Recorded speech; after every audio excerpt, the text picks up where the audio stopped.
हमने तो उसके शकल भी नहीं देख पाए, मैं खुद माँ होके खुद नहीं देख पाई शकल।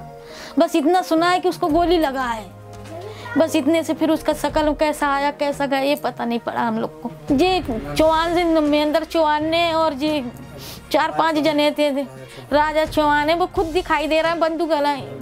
लवली तोमर भी था खुद, और लवली तोमर खुद कह रहा है कि चलो हो गया काम, ऐसा करके। हम लोग को कुछ मदद नहीं, न सरकार ने कुछ नहीं किया, उसी का सरकार उन्हीं लोग के साथ है सरकार, हमारे साथ में कोई ये नहीं है। ले कोई विश्वास नहीं है दीदी, अब किस में ये करेंगे? जो जिस मंत्री था वो खुद गद्दारी कर रहे थे, अब क्या करेंगे? ले